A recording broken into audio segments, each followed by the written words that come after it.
Hi friends, myself Ajay Patel, second year MBBS medical student at Government Medical College Uttar Pradesh. Welcome to our channel about medical. तो आज हम जानेंगे medical instrument जो कि हर किसी अस्पताल में रहती हैं और इसके बारे में हमें पता होना चाहिए before going into the hospital. Second year से हम मेनली पोस्टिंग या हॉस्पिटल में जाना शुरू करते हैं। तो हॉस्पिटल जाने से पहले हमें उनके नाम, इंस्ट्रूमेंट के पते होने चाहिए, उनके काम पता होना चाहिए, जो कि हमें बहुत हेल्प करेगा आगे की क्लिनिकल पोस्टिंग या हॉस्पिटल में हेल्प करेगा। ठीक है, तो चलिए शुरू करते हैं। सम एसेंशियल मेडिकल इक्विपमेंट जो कि जनरली प्रेजेंट होता है मल्टी स्पेशलिटी हॉस्पिटल्स में। इन ओपीडी एंड जनरल वार्ड सबसे पहले है व्हील चेयर एंड स्ट्रेचर्स। अब तुम्हें पता है व्हील चेयर और स्ट्रेचर्स मेनली यूज होते हैं पेशेंट को ट्रांसपोर्ट करने के लिए इन हॉस्पिटल्स में, यहाँ इस वार्ड से उस वार्ड में। तो फॉर इजीली मोबिलिटी हम आराम से उन्हें इधर से उधर कहीं भी ट्रांसफ़र कर सकते हैं with the help of wheel chair and stretchers. Next, examination table जो कि यूज होता है पेशेंट को एग्जामिनेशन करने के लिए फॉर माइनर प्रोसीजर, और जिस पे पेशेंट कंफर्टली रेस्ट कर सकता है for during there examination. Next, IV stand. हम सब ने देखा होगा कि जब पेशेंट एडमिट होता है तो उसके बगल में एक स्टैंड लगा होता है जहाँ पे एनएस या और चीज़ें लटकाई जाए, मतलब जो बॉडी में दी जाती है उसे कहते हैं आईवी स्टैंड। उसके बाद ईसीजी मशीन जो कि यूज होता है कार्डियक इलेक्ट्रिकल एक्टिविटी को रिकॉर्ड करने के लिए एंड यूजफुल होता है diagnosis heart disease like arrhythmias and ischemia. Next is glucometer जो कि पिन पॉइंट टू और फिंगर करके मेनली यूज होता है to measure blood glucose. Fastest technique है जो कि मेनली यूज होता है डायबिटिक पेशेंट में। Next, pulse oximeter. Pulse oximeter में यूज करते हैं पल्स रेट जो कि हमें हेल्प करता है to assess the respiratory system related disease को करने में। नेक्स्ट है स्टेथोस्कोप। ये हम सब जानते हैं, this is the pride of a doctor जो कि स्टेथोस्कोप यूज करते हैं, जो मेनली यूज होता है proper heart sound, bowel sound and other type also in major in BP. ये सब मेजर करने में हमारा जो स्टेथोस्कोप है वो हेल्प करता है। नेक्स्ट, बीपी ऑपरेटस जो कि यूज होता है टू मेजर ब्लड प्रेशर। आजकल कुछ इलेक्ट्रॉनिक भी आ चुके हैं, डिजिटल भी आ चुके हैं, और ये जो साइड में है ये मैनुअल है। Next, this is thermometer mainly use to measure temperature of the body for measuring fever. और in ICU and emergency there is ventilator, नाम हम सब ने सुना होगा, जो कि सपोर्ट करता है स्पॉन्टेनियस ब्रीदिंग को ना। उसके बाद मल्टी पैरामीटर मॉनिटर जो कि इसमें सारी चीज़ें दिखाता है, वाइटल साइन पूरी बॉडी का इसमें दिखाता है, जैसे ईसीजी हो गया, पल्स हो गया, बीपी हो गया, एवरीथिंग ऑन डिजिटल बोर्ड पे हमें दिखाता है।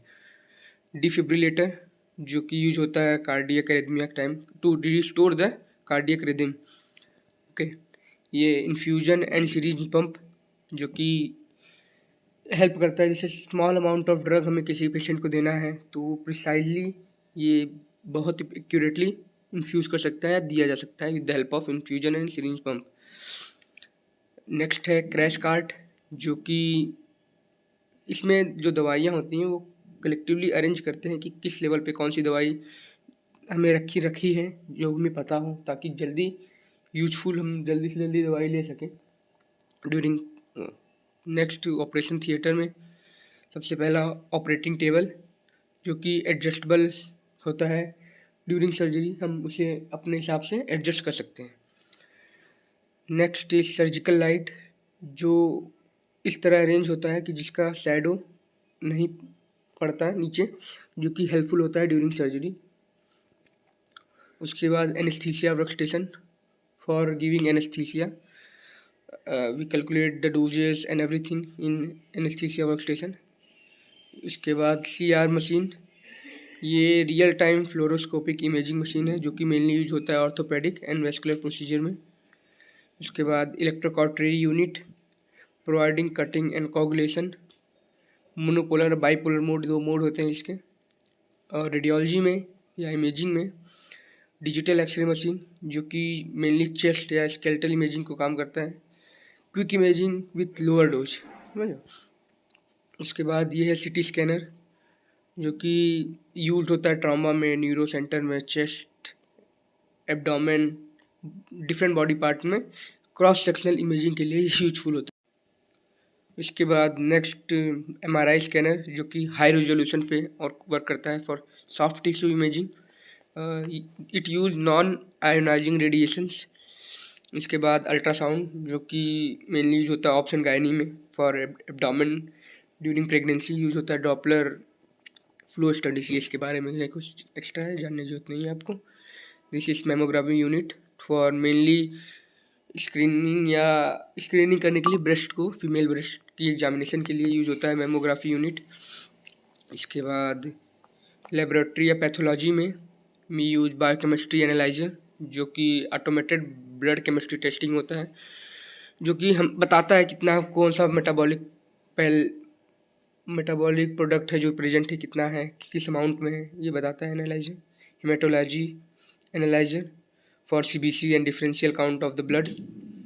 Microscope for examination of smears and culture जो कि मेनली यूज होता है, एसेंशियल होता है माइक्रोबायोलॉजी, पैथोलॉजी एंड फिजियोलॉजी में। सेंट्रीफ्यूग जो सेपरेट करता है ब्लड कंपोनेंट, जैसे ब्लड में RBC, plasma and other component है, उसको सेपरेट करने के लिए यूज होता है सेंट्रीफ्यूज। उसके बाद आता है इंक्यूबेटर जो कि मेंटेन करता है constant temperature for culture of microbiology या microbes and in maternity and neonatal care.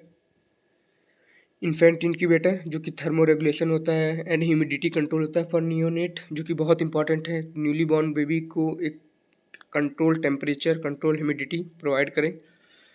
उसके बाद radiant warmer thermal support at delivery, ये सपोर्ट करता है delivery, open care for newborn रिकंसिकेशन।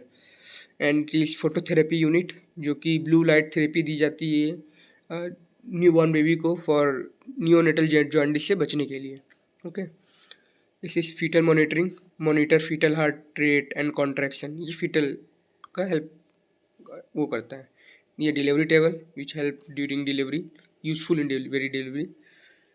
Dental department में डेंटल चेयर होता है जो कि integrated unit of dental procedure है, include light, suction and instrument tray. इसके बाद अल्ट्रासोनिक स्केलर जो रिमूव करता है plaque and calculus efficiently, reduce procedure timing. Dental x-ray unit जो कि हाई डिटेल डेंटल रेडियोग्राफी को हमें शो करता है।